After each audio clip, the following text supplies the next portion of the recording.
ግዴታዬን እወጣለሁ።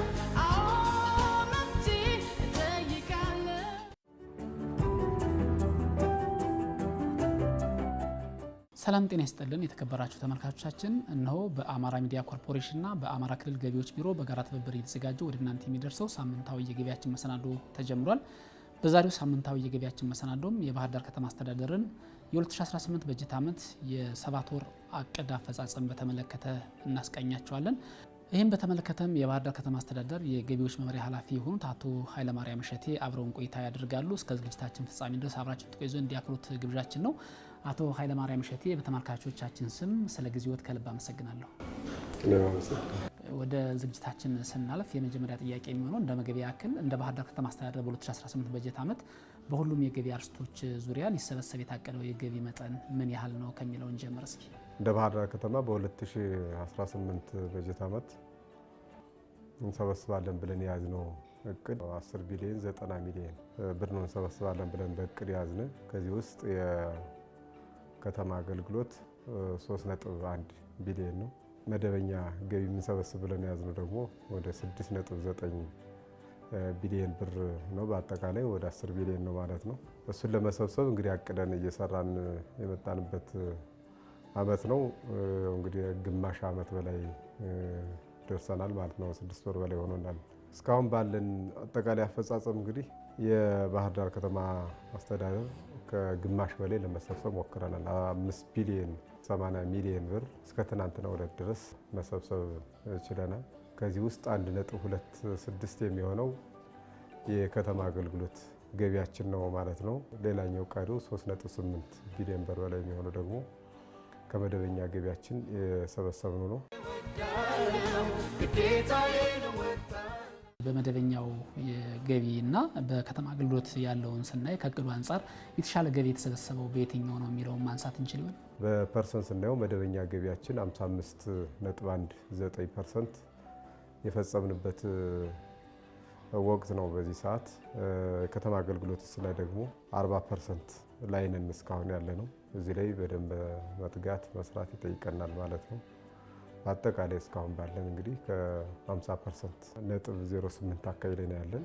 የቀረን ጊዜ አጭር ነው፣ የመጣነው ጊዜ ረዥም ነው። ከዚህ በላይ መትጋት እና መስራት ያስፈልገናል ማለት ነው። ብዙ ጊዜ ከዚህ ቀደም በነበረ ልምድ የከተማ አገልግሎት ገቢ ብዙ ጊዜ ዝቅተኛ ይሆናል እና እንደ ባህር ዳር ከተማ አስተዳደርስ አንጻራዊ አሁን ካነሱት አኳያ 40% ነው ያሉ፣ ግን ደግሞ አሁን 7 ወር ጨርሰን ኦልሞስት ወደ 8ኛው ያገባደድ ነው ያለ ነው እና የከተማ አገልግሎት ዝቅ የሚልበት ዋናው ምክንያቱ ምንድን ነው? ትክክል ነው። በየአመቱም የምናየው የከተማ አገልግሎት አፈጻጸማችን ሲታይ በተፈለገው ልክ የሚሰበሰብ አይደለም። ከባለፈው አመትም ስናይ እንደተባለው በዚህ ወቅት ከደረስንበት አንጻር ያሁኑ ሻል ይበል እንጂ ደካማ እንደነበረ እናስታውሳለን። ምንድነው መሰረታዊ ምክንያቶች ብለን የምንወስዳቸው እዚህ ላይ የመጀመሪያው ለከተማ አገልግሎት ገቢ አሰባሰብ በየደረጃው ያለው ባለሙያ በየደረጃው ያለው አመራር የሚሰጠው ትኩረት አናሳ ነው። በእርግጥ ይሄ የከተማ አገልግሎት ገቢ ከተማው ላይ የሚቀር ነው፣ ለከተማው ልማት የሚቀር ነው። እንዲሁም በደንብ መትጋት መቻል፣ ከተማውን ማልማት አስፈላጊ ነው ተብሎ ከታሰበ እዚህ ላይ በጣም መሰብሰብ ከእቅድ በላይ መፈጸም እንደነበረብን አመላካች ነገሮች ምንድነው የልማት ስራው ነው። ነገር ግን በዚያ ልክ እየሄደ አይደለም። የስቴክሆልደሮች አስተዋጽኦ የግድ ያስፈልጋል። ገቢ ተቋም ብቻ የሚሰበስበው አይደለም የከተማ አገልግሎት ገቢ። ሌሎች ስቴክሆልደሮች ከከተማና መሰረተ ልማት ጀምሮ ስራና ስልጠና እና ሌሎች ማዘጋጃ ቤታዊ የሆኑ መሬት ከሊዝም ከየአቅጣጫ የሚሰበሰብ ገንዘብ ነው። እነዛ ተቋሞች እንደሌላ ተደራቢ ስራ ነው እያዩት ያለና ከሱ ላይ ትኩረት አድርጎ በመስራት በኩል መሰረታዊ ክፍተት አለ። እንዲሁም የባህር ዳር የከተማ አገልግሎት እየተሻሻለ የመጣ በየሳምንቱ በልዩ ትኩረት ክቡር ከንቲባው እየገመገሙ እሳቸው ከሌሉ ምክትል ከንቲባ፣ እሳቸው ከሌሉ ሌሎች አስተባባሪ አመራሮች እየተገኙ እየገመገሙ እየመጣን ስለሆነ እንጂ እንዲሁም ከዚህ በፊት ካለው አንጻር ሲታይ በጣም ደካማ የነበረበት ትኩረት በጣም የማይሰጠው ተግባር በመሆኑ ነው ብለን ወስዳለን። በሌላ በኩል ደግሞ ስናየው ከአጠቃላይ ሁኔታ አንጻር ዝም ብሎ በአንጻራዊ ስናየው በተለይን 2 ዓመት ቀደም ሲል ከነበረው እቅድ አንጻር ሲታይ ከፍ ያለ እቅድ ነው የተሰጠን። እንደ ባህር ዳር ከተማ 3.1 ቢሊዮን ነው የተሰጠን። ከዚህ በፊት 1.2 1.3 ነበር የሚሰጠንና እሱ በጣም አንድ ሲነሳ አንደኛ ባክ ያለን ትሬንድ ያን ያክል አይደለም፣ ጥሩ ልምምድ የለንም። ሁለተኛ ደግሞ የተሰጠን እቅድ ከፍተኛ በመሆኑ ዋንስ ወደዚያ የመጠጋት ነገር እየቸገረን የመጣበት አፈጻጸም ነው። አሁንም እኛ እዚህ አካባቢ ያለውን ግድፈት ችግሮችን አስተካክለን የተሻለ ለመሰብሰብ ተግተን እየሰራን ነው። በተለይ እዚህ ላይ ከተማና መሰረተ ልማት እንዲሁም መሬት መምሪያ በልዩ ሁኔታ እያገዙን ያለበት ወቅት ነው። በዚህኛው ሰዓት ላይ ከሊዝ ጋር ተያይዞ በርካታ ገቢዎች አሉ። በተለይ አዲስ ሊዝ ጥሩ እየሰበሰብን ነው። ነገር ግን ሊዝ ላይ ደግሞ ቀደም ሲል የተወሰደውን የሊዝ ክፍያ ሰው አስቦ ያለ መክፈል ሌላው ችግር ነው። በርካታ መሬት በሊዝ ተላልፏል። ይርሊ መከፈል መቻል ያለበት ነው የሊዝ ገንዘብ ማለት ነው። ማህበረሰቡ እዚህ ላይ ያለው ንቃተ ህሊና ብዙም ትክክል አይደለም ብለን እንወስዳለንና እሱ ላይ ያለ ትንሽ ክፍተት አለ። እሱን አጠንክረን እየሰራን ነው። አሁን ኦልሞስት ቢያንስ 3 ዓመትና በላይ የሆናቸውን ለይተን 298 የሚሆኑ ሊዝ የወሰዱ ሰዎችንም በሶሻል ሚዲያም በማስታወቂያ ቦርድም ገልጸናል። ይህ ካልሆነ የሚቀጥለው መጋቢት አንድ ጀምረን ካርታ ወደ ማምከን እንሄዳለን፣ እንነጥቃለን ማለት ነው። ያ እንዳይሆን በዚህ አጋጣሚ ሚዲያ እየተከታተሉ ያሉ ደንበኞቻችንም ያ ከመሆኑ በፊት አሁንም የሊዝ ክፍያቸውን በጊዜ እንዲከፍሉ ለማሳሰብ ጭምር ነው። መሰረታዊ ችግሩ ዞሮ ትኩረት ሰጥቶ ያለ መስራት እና ደግሞ የሊዝ ብር በተለይ ኦን ታይም አለማስከፈላቸው። በተለይ እነዚህ በሊዝ የተሸጡ ቦታዎችን አጥሮ ከማስቀመጥ ውጭ መክፈል ያለበትን ክፍያ በወቅቱ አለመክፈልና ግዴታን አለመወጣት፣ ቦታውንም ወደ ልማት አለማስገባት በበርካታ ከተሞች የእናንተ ተቋም የሚተችበት ወይም ደግሞ አጠቃላይ ያንን የሚመራው አካል የሚተችበት አንዱ ጉዳይ ነው እና ከሱ አኳያ በገቡት ግዴታ መሰረት ወደ ትክክለኛው ውሳኔ ገብቶ ግዴታቸው እንዲወጡ ከማድረግ አኳያ ምንድን ነው የያዛችሁ? ምናልባት የመመሪያ ክፍተት አለው ወይስ የቁርጠኝነት ችግር ነው? ከዚያ ውጭ ከማህበረሰቡ እንደሚባለው እንዲህ የኪራይ ሰብሳቢነት ምንጭ ስለሆነ ያንን ላለመንካት የሚደረግ ጥረት ነው የሚለውን እንደው በዚሁ ማንሳት እንችል ይሆን? በጣም ጥሩ ጥያቄ ነው። እንደተባለው ባህር ዳር ላይም ሌሎች ከተሞች ላይም በተለይ ደግሞ እኛ ከተማ ላይ በርካታ መሬቶች ታጥረው ወይ አለሙ አለመልመታቸው ሌላ ጉዳይ ሆኖ ደግሞ ውል ገብተው የወሰዱበትን ገንዘብ እንኳ መንግስት በጊዜ ማግኘት የሚገባውን ገንዘብ ያለ መክፈል ሁኔታዎች ይታያሉ። ቤዚካሊ ይህ ተግባር የከተማና መሰረተ ልማት ተግባር ነው የነበረ እስከ አሁን አዲሱ መዋቅር እስኪመጣ ድረስ። በጊዜ የማይከፍል ሊዝ የወሰደ አካል ካለ ኦን ታይም ማስከፈል ያለበት እሱ ነው። ካልከፈለ ደግሞ ማምከን ያለበት ከተማና መሰረተ ልማት ነው የነበረ። አሁን መሬት መምሪያ ሆኗል እና እሱ አካባቢ ላይ የምናያቸው አንደኛ ቁርጥ ያለ ማለት ነው የማስታመም ነገር ይታያል በእኛ በኩል ማለት ነው። በመንግስት በኩል በተለይ 2-3 ዓመት እንደምታውቁት ከገጠመን ሰላም ጋር ተያይዞ እንደው ሰዎቹን የማስታመምና ጊዜ መስጠት ነገር ይታያል። ጥሩ ነው ይህን ማድረጋችን። ግን ይህን ደግሞ ሴንስ ሲደረግ ከስተመሩ በሌላ መንገድ ኃላፊነት ወስዶ መክፈል መቻል ነበረበት። እኛ ቁርጥ ብለን በተለይ እንደ ከተማ አስተዳደር የሚመለከተው አካል መሬት የማምከን የመንጠቅ ባህሪያችን ደካማ ስለሆነ ከዚህ አንጻር እንግዲህ የመመሪያ ክፍተት የለም፣ ግልጽ ነው። አንድ በሊዝ መሬት ገዝቶ ወደ ልማት የገባ ሰው መቼ እንዴት መክፈል መቻል እንዳለበት ግልጽ የሆነ መመሪያ አለ። ነገር ግን ቅድም እንደተባለው ከተማችን ላይ በሊዝ የተወሰዱ በርካታ መሬቶች ዝም ብለው እንዲሁ ታጥሮ የመቀመጥ ቢሰራባቸውም ደግሞ የአመታዊ የሊዝ ክፍያቸውን ያለመክፈል ነገር ይታያል። ይህም መሰረታዊ ችግሩ እንግዲህ እኛ የማስታመም ነው። በተለይ በዚህ ከህወሓት ጦርነት ጀምሮ እስካሁን ባለው ይህኛው ክልል እረፍት አልነበረውም። እሱን በተመለከተ እኛ የማስታመም የኛ ባለሙያዎች የማስታመም የኛ ችግር ነው የሚሆነው። ቤዚካሊ ቅድም እንዳልኩት የሚመለከተው አሁን መሬት መምሪያ ነው። ቀደም ሲል የከተማና መሰረተ ልማት መምሪያ ነው። እሱን ትኩረት አድርጎ ያለ መስራት ችግር አለ፣ ያለ መሳሰብ ችግር አለ። ሰው ክፈል ነው የምትለው። በእኛ ሀገር ባህሉ አስቦ መክፈል ያን ያክል በተለይ መንግስት ነው ከተባለ አስቦ መክፈል ትንሽ ጥሩ ሀሳብ የለንም እና እሱን አሳስበን ቶሎ የማስከፈል በዋናነት የኛ ችግር ነው የሚሆነው። የመመሪያ የምን ችግር አይደለም። መመሪያውን በደንብ አፕላይ የማድረግ ችግር የኛ ነው የሚሆነው። ፕላስ ቅድም ያልኩት በተለይ ተወሰነች 3-4 ዓመት ማህበረሰቡ ከገጠመው ክልላችን ከገጠመው ባንክራፕሲ አንፃር ዝም ብሎ የማስታመም ነገር ነው ያለ።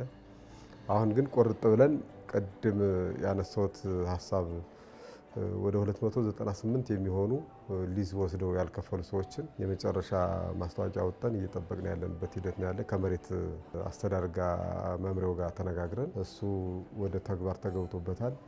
በጥቅሉ ችግሩ የማህበረሰቡም የኛም ችግር ነው የሚሆነው። ይህንን አስታርቀን ወደፊት እነሱም እንዳይጎዱ በቆየ ቁጥር ወለድ አለው፣ በቆየ ቁጥር ቅጣት አለው። ዳብል የሚሄድበት ኦፖርቹኒቲም አለና እንዲያ እንዳይሆን እኛ ጀምረናል። አሁን አጠንክረን እንቀጥላለን። ባክ የነበረው ችግር ግን ከማህበረሰቡም ከኛም ጋር የነበረ ችግር ነው ብለን እንወስዳለን። ክንውናችሁን ከባለፈው ዓመት ተመሳሳይ ወቅት ጋር ሲነጻጸር በማነስ ወይም በመብለጥ ያለው ልዩነት ምን ይመስላል የሚለውን እንቃኝ እስኪ። ከባለፈው ዓመት አንጻር ስናይ ኦልሞስት ባለፈው ዓመት አጠቃላይ የሰበሰብነው 5.9 ቢሊዮን፣ አሁን ገና በየካቲት ላይ 5.01 እየገባን ያለን። ይሄ ጥሩ ነው ብለን እንወስዳለን። ዲፈረንሱንም ስናየው ከ1.7 ቢሊዮን ብር በላይ ልዩነት አለ። ባለፈው በዚህ ወቅት ከነበርንበት ስናየው ይህን ያህል ልዩነት አለ። ይህ ቀላል አይደለም። ስለዚህ እናጠንክረን ከሄድን መሰብሰብ እንደምንችል አመላካችም ስለሆነ የተሻለ እንሰበስባለን ብለን እናስባለን እንጂ ከባለፈው ዓመት በተለይ ከተማ አገልግሎት ባለፈው ዓመት በዚህ ሰዓት 700 ሚሊዮን አካባቢ ነው የነበርን። መደበኛ ገቢያችን ደግሞ ስናይ በዚህ ወቅት ባለፈው ዓመት ወደ 2.7 ምናምን ቢሊዮን ነው የነበርን።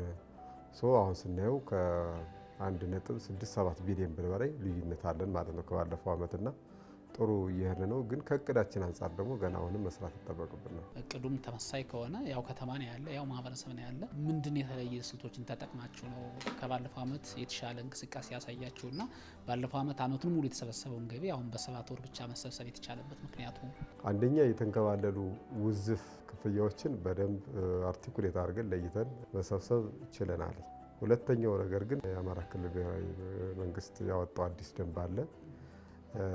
እሱን አፕላይ ማድረግ ጀምረናል ማለት ነው።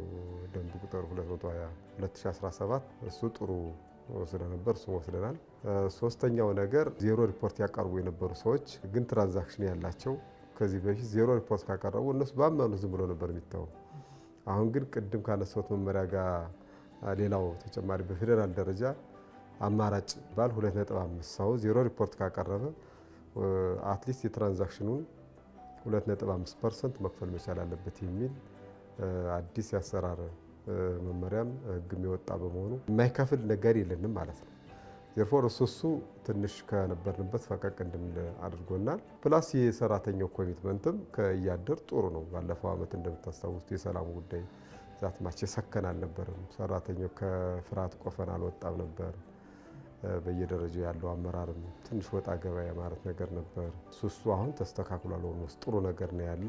ኢንጀጅድ ሆኗል። ሰራተኛው ሙሉ በሙሉ ወደ ስራ ገብቶ የሚሰራበት አመት ስለሆነ የተሻለ ኢንካም ሰብስበናል ማለት ነው። እዚህ ጋር ተያይዞ ምናልባት የመመሪያው መቀየርና ለእናንተ ጥሩ እድል ይዞ መምጣቱ እንዳለ ሆኖ ቀደም እንዳነሱት ዜሮ ሪፖርት የሚያቀርቡ ሰዎች በተለይ የሽያጭ ማሽን የሚጠቀሙ ነጋዴዎቹ እሱን ካለመጠቀም አኳያ የሚመጣም ሌላ ችግር እንዳለ ይነገራልና እንደው ከሱ አኳያ የእናንተ ክትትልና እነዚህን በትክክለኛው እንዲጠቀሙ ከማድረግ አኳያ ያላቸው የታክስ ኦዲት ሂደትስ ምን ይመስላል የሚለውን ብናነሳ። ትክክል ነው። ቀደም ሲል ከነበረው ትንሽ ኢምፕሩቭመንት አለው እንበል እንጂ በተለይ ደረሰኝ ክትትላችን አሁንም መሰረታዊ ችግር ውስጥ ያለ ነው። በቻልነው አቅም እየታገልን ነው። ግንዛቤውም ገና ስለሆነ እዚህ ሀገር ካስተመሩን በራሱ ደረሰ ስጠኝ ማለት ባህሉ ያን ያክል ስላልሆነ ነጋዴውም ደግሞ እዛ ላይ የሚያገኛትን ባደራ ሰብስብ ተብሎ የተሰጠውን ገንዘብ የሚያገኛትን ለማስቀረት የሚያደርገው ትግል ስላለ እሱ አካባቢ ላይ አሁንም መሰረታዊ ችግር አለ። ይህንን ለማስተካከል እንግዲህ ፎርጅ ደረሰኞች አሉ።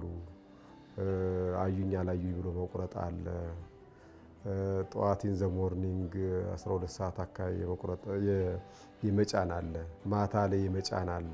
ማቴሪያል ለምሳሌ ብረት፣ ሲሚንቶ ምን ትልልቅ ነጋዴዎች እንደዚህ ቀጥታ ወስዶ የማራገፍ አለ። ነጋዴው እዚሁ አለ፣ ግን ወስዶ ግንባታ ማቴሪያሎችን በደረሰኝ ላለመሸጥ ሲባል ቀጥታ እንዳለ ወስዶ እዛው ቦታው ላይ የማራገፍ አለ። ይህ በጣም መሰረታዊ ችግር ነው እስካሁን። ይህን ለመቆጣጠር ደግሞ የኛ ባለሙያ ኮሚትመንት ደግሞ በዚህ ልክ አለመሄድ አለ። በጣም ኮሚትድ ሆኖ ይህ ሀገር ሀብት ነው፣ ነገ ከተማይቱ የምትለማበት ክልሉ የሚለማበት ሀገሪቱ የምትለማበት ሀብት ነው ብሎ በጣም ተቆርቁሮ ልክ ነጋዴ የሚፈጥረውን ዘዴ አሄድ እየሄዱ ደግሞ ያን እያከሸፉ በመሄድ በኩል ችግር አለ። እሱ ብቻ አይደለም፣ የአቅም መሰረታዊ ችግር አለ። እኛ ብዙ ጊዜ እያነሳ ነው። በተለይ ለክልላችን የስነ ምግባር ችግር አለ። የመደራደር ያው እኛ ሀገር ገና ስለሆነ ብዙ ነገሩ የመደራደር ነገርም ስርቆትም አይጠፋም። እሱ ስላለ ባለሙያው ላይም ያሉ ግድፈቶች አሉ። እሱን እኛ በቻልነው አቅም ለማስተካከል እየሞከረ ነው። ዝሮ ግን እሱ አካባቢ ያለው እዚህ ደረሰ ክትትሉ አካባቢ ያለው እንደ ባህር ዳር አንዱ ፈተናችን ብለን ያዝነው። በየሳምንቱ እንገመግማለን አጥብቀን። አንዳንድ ሰራተኞች ላይ ኦልሞስት ከ20 በላይ ሰራተኞች ላይ እርምጃ ወስደናል። ነገር ግን አሁንም በምንፈልገው ልክ አይደለም። በተለይ የስነ ምግባርና የአቅም ጉዳይ እዚህ አካባቢ ሪስትራክቸር ያስፈልገዋል። ለክልሉ ደግሞ ደጋግመን ነግረናል። ኢናውት የሚባል ሌላ ፕሮግራም ካልተበጀለት በስተቀር በጣም የአቅምም የስነ ምግባርም ችግር ያለባቸው ግን መያዝ የማትችላቸው ስርቆት ነው፣ ተደብቀ ነው የምትሰርቀው። ሃንድል ማድረግ የማትችላቸው ግን የምታያቸው ኦብቪየስ የሆኑ ነገሮች በተጨባጭ የምናየው አለ። ሶስቱ አካባቢ ላይ እንደገና ሪስትራክቸር መስራት ካልተቻለ በስተቀር እንደው 4፣ 5፣ 15፣ 20 ሰራተኛ እንዲህ እርምጃ በመውሰድ 2-3 ሰራተኛ በማባረር የምታስተካክለው ብቻ ሊሆን ይችላል ተብሎ አይጠበቅም። እሱ ላይ እንግዲህ ስትራቴጂካል በሆነ መንገድ መስራት ይጠይቃል።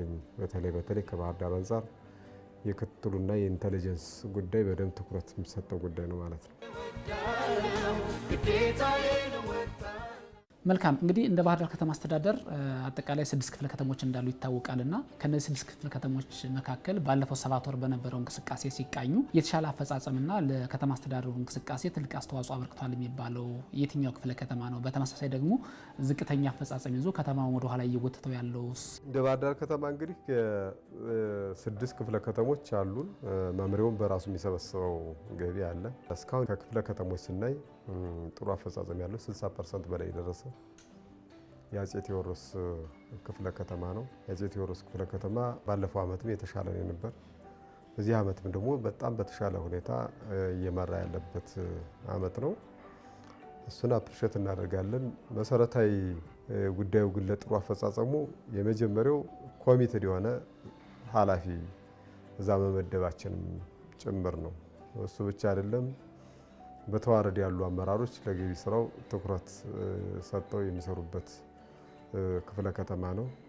ባለሙያዎችም በኃላፊዎች ልክ ኮሚቴድ ሆነው ወደ ስራ መግባታቸውና አሉ የሚባሉ የገቢ አርዕስቶችን ሁሉ አነፍንፈው በመሰብሰባቸው የተሻለ አፈጻጸም አላቸው ማለት ነው። አፄ ቴዎድሮሶች ወደ ኋላ ያለ ደግሞ ዳግማዊ ምኒልክ ነው። 7ኛ ላይ ነው ከመምሪያው ጋር ተያይዞ አብረን ደረጃ ስናወጣለት ወይም ከክፍለ ከተሞች ደግሞ 6ኛ ማለት ነው። እንግዲህ ዳግማዊ ላይ ብዙ ችግሮች አሉ። እሱን ለማስተካከል ብዙ ሄደናል። ኃላፊ እስከ መቀየር ሄደናል። ሰራተኞች ላይ እርምጃ እስከ መውሰድ ሄደናል።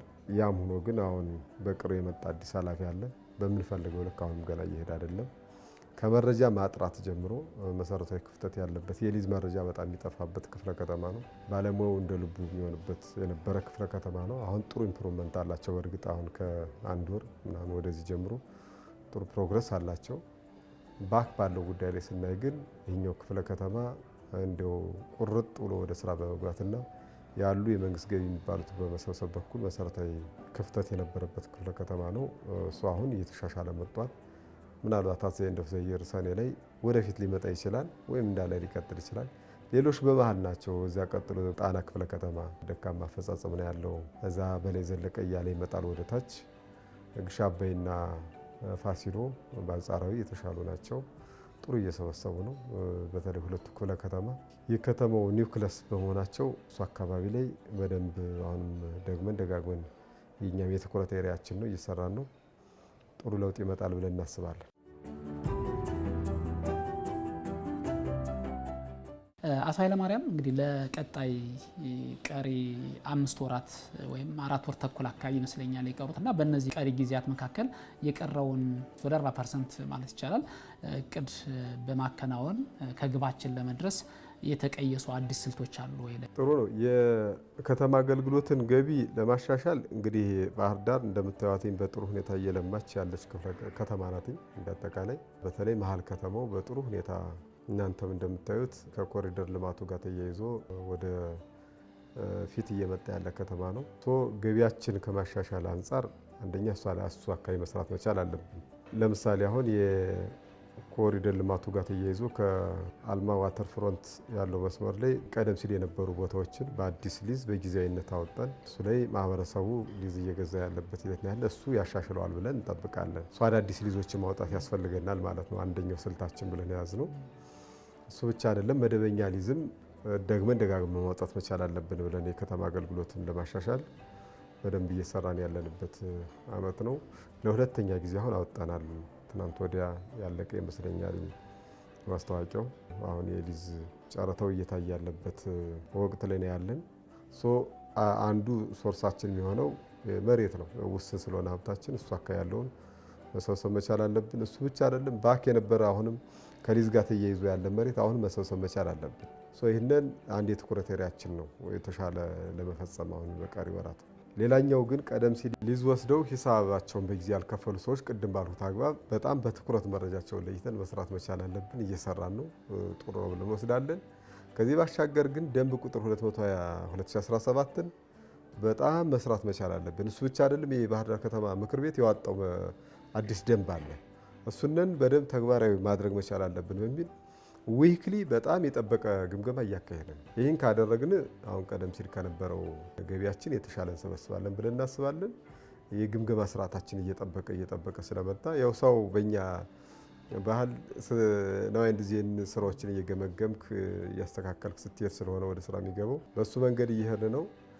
ከዛ ባሻገር መደበኛ ገቢያችን በተመለከተ አሁንም አሟጠን መሰብሰብ መቻል አለብን።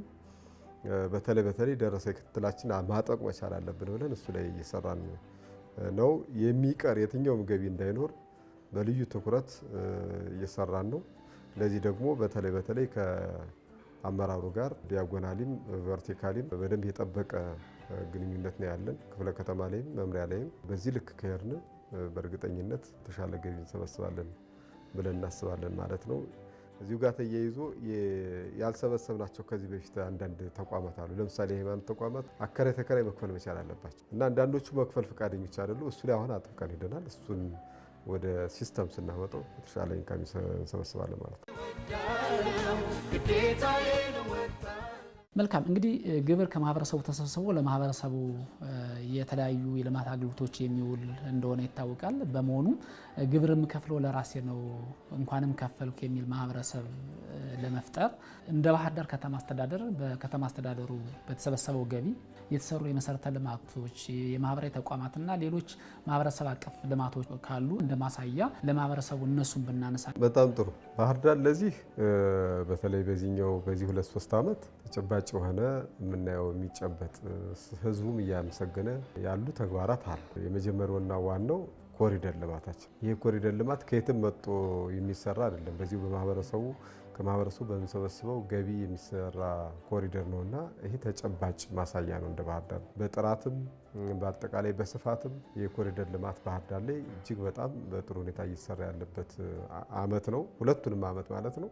እሱ ላይ ተጨባጭ ነው ብለን መውሰድ እንችላለን። ህዝቡም እያየው ነው። ጣናን ከህዝብ ጋር አገናኝተነዋል።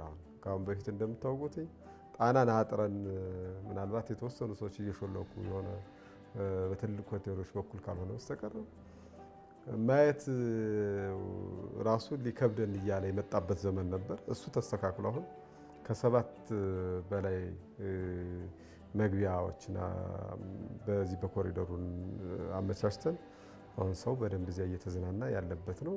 ይሄ ከየትም በመጣ ገንዘብ አይደለም እየተሰራ ያለ። መንገድ በደንብ እየሰራ ነው ያለን።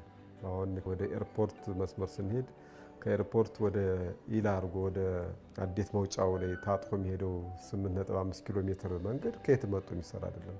አባይ ማዶ ስንሄድ መንገድ ከገብርኤል ወደ ዲያስፖራ ወደ ዘንዘልማ ተገንጥሎ የሚሄደው መንገድ በጣም ቀላል መንገድ አይደለም። በየቦታው በጣም ሰፋፊ መንገድ ስራዎችን እየሰራን ያለ ነው። ትምህርት ቤቶችን ማየት እንችላለን። አዳዲስ ትምህርት ቤቶች ባይሆኑም ቀደም ሲል የነበሩ ትምህርት ቤቶችን የፈረሱ የደከሙ ትምህርት ቤቶችን አፍርሰን በመስራት ባህር ዳር ላይ ሞዴል ነው። አሁን በጣም በርካታ ትምህርት ቤቶች እንደገና እየተሰሩ ያሉበት ከተማ ነው። እሱ ብቻ አይደለም፣ ጤና ተቋማት አካባቢ ስንሄድም እሱ ላይም የተሻለ አፈጻጸም ነው ያለን። ክሊኒኮችን በማደስ እና ሌሎችን ተግባራትን በመስራት ጥሩ ነገር ነው ያለ ብለን እንወስዳለን። ያ ብቻ አይደለም፣ ባህር ዳር አዲስ ባሶች አስገብተናል። ከየትም በመጣ ብር አይደለም፣ ከህብረተሰቡ በተሰበሰበ ገንዘብ ነው። 10 የኤሌክትሪክ መኪኖች አስገብተን ማህበረሰቡን እዚህ ትራንስፖርት አካባቢ ገጥሞ የነበረውን ችግር እረፍት ሰጠነዋል ማለት ይቻላል። ይህ የሚከፈለው ከዚሁ እየተሰበሰበ ነው፣ ከየትም ይመጣ አይደለምና ባህር ዳር ላይ ህዝቡም አሁን አፍ አወጡ እየተናገረው ያለ በጣም በርካታ የልማት ስራዎች እየተሰሩ ነው ያለ። ይህ ደግሞ ከራሳቸው ኪስ የወጣ በራሳቸው ገንዘብ የሚሰራ ልማት በመሆኑ ማህበረሰቡ ደስ ሊለው ሊኮራበት የሚችል ተግባር ነው ማለት ነው። እንግዲህ አቶ ኃይለማርያም ወደ መጨረሻው ጥያቄ ነው የሚሄደውና የግብር አፈጻጸማችን ከፍ ለማድረግ የአንድ ተቋም ኃላፊነት ነው ብቻ ተብሎ አይታሰብም። ሌሎች አጋር አካላትም እንዲሁም ማህበረሰቡም የራሱን ድርሻ ማበረከት እንዳለበት ይታወቃልና እንደው ከዚህ አኳያ እንደናንተ እንደ መምሪያ እንደ ገቢ ሰብሳቢ ተቋም የምታስተላልፉት መልእክት ከማን ምን ይጠበቃል የሚለውን መልእክት ብናስተላልፍና ብንሰነባበት። ባህር ዳር እንግዲህ እየሰበሰበ ያለው ከራሱ በላይ ነው። ራሱ ከሚጠቀመው በላይ እየሰበሰበ ያለ ከተማ ነው። ባህር ዳር ከተማ እንዲጠቀም የተሰጠው የበጀት ጣራ 4.2 ምናምን አካባቢ ነው። አሁን እየሰበሰብን ያለው ግን እዛ በላይ ነው። እዚህ በላይ አሁንም እንቀጥላለን። ገና ከመደበኛ በጀት አንጻር ስናየው በዚህ ዓመት ለባህር ዳር ከተማ እንዲጠቀም የተሰጠው 1.3 ቢሊዮን አካባቢ ነው ከመንግስት ለኛ የሚመደበው። እኛ ሰብስበን ለፌዴራል ነው፣ ፌዴራሉ እንደገና ያከፋፍላል ማለት ነው ለክልሉ። ትርፍ ሰብሳቢ ነው ባህር ዳር ከተማ። የራሱን እዚሁ የሚያስቀር አይደለም። ሌሎች ወረዳዎችን ሌሎች ዞኖችን የሚደግፍ ትልቅ ከተማ ነው፣ የክልል ከተማ እንደመሆኑ መጠን አሁንም ይህን መሰብሰብ ካልቻለ ባህር ዳርን ብቻ አይደለም እኛ ሴንተር የምናደርግ እንደ ክልል በርካታ ችግር መቅረፍ መቻል አለብን ብለን እየሰራ ስለሆነ ለእሱ ደግሞ የሁሉም ተባባሪነት አሁን ያስፈልገናል ማለት ነው። ከክልል ጀምሮ ትልልቅ የልማት ተቋማት አሉ። ከነሱ የሚጠበቅባቸው መክፈል መቻል አለባቸው። አሁን እያስቸገሩ ነው የመጡ አንዳንድ የልማት ተቋማት፣ ትልልቅ የልማት ተቋማት ከነሱ የሚጠበቀውን ዊዝ ወልድ በጊዜ አይካፍሉም። በጣም በሚገርም ሁኔታ ከተማ አገልግሎት በጊዜ አይካፍሉም። እነሱ መተባበር መቻል አለባቸው።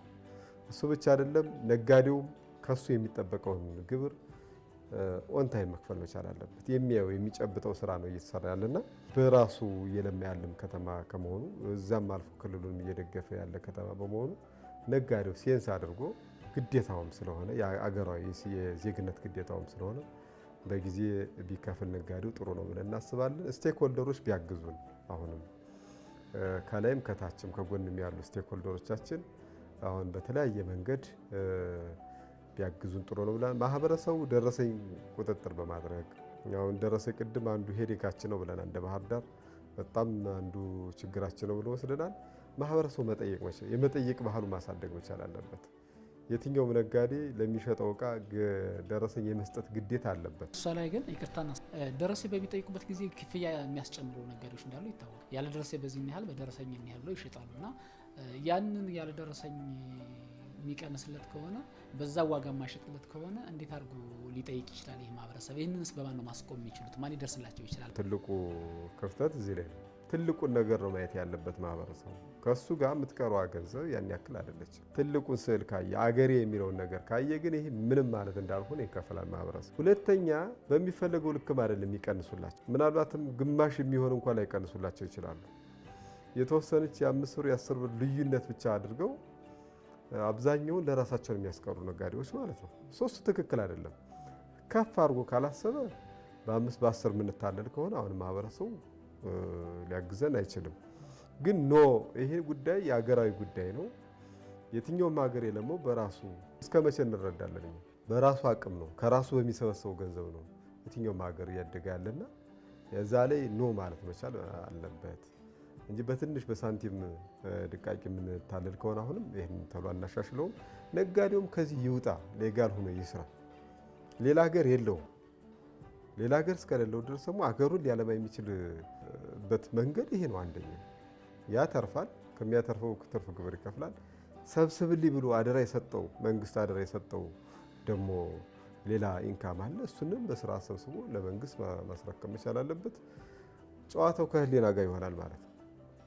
ከህሊና ጋር ስለሆነ ለምን ቁጥጥር ሳስፈለገኝ ዋይኖት ይሄ ሌላ ሀገር ነው ወይ ብሎ ማሰብ ካልቻለ ነጋዴው ማህበረሰቡም በዚህ ልክ አልመጣ ትንሽ ያስቸግራልና እሱ ላይ ማህበረሰቡም ነጋዴው መተጋገዝ መቻል ያስፈልጋል። ኤክስፔክት የምንፈልገው ድጋፍ አሁን እሱ አካባቢ ነው። ከዛ ውጭ ግን የአሁንም የተሻለ ኢንካም ለመሰብሰብ መትጋት አለበት ብለን የምናስበው በየደረጃው ያለው አመራር በየደረጃው ያለው ባለሙያ መትጋት መቻል አለበት።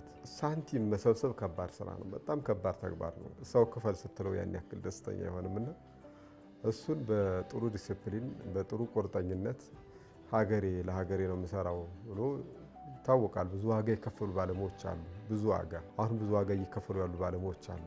ግን ለሀገር የሚከፈል ዋጋ መሆኑን በደንብ ኮንሲደር አድርገው በዚያ ልክ ቁርጥ ብለን በጀመርነው አግባብ ከሄድን የቀረንን ገቢ እንደው በጣም ከፍ ያለ እቅድ ነው።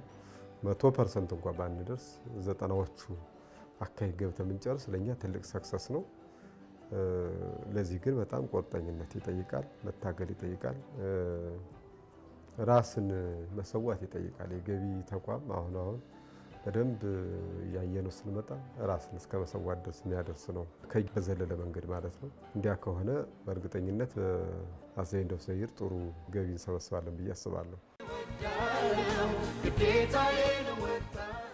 አቶ ኃይለማርያም እሸቴ የባህር ዳር ከተማ አስተዳደር የገቢዎች መምሪያ ኃላፊ፣ ስለነበረን ቆይታ በተመልካቾች ስም ከልብ አመሰግናለሁ።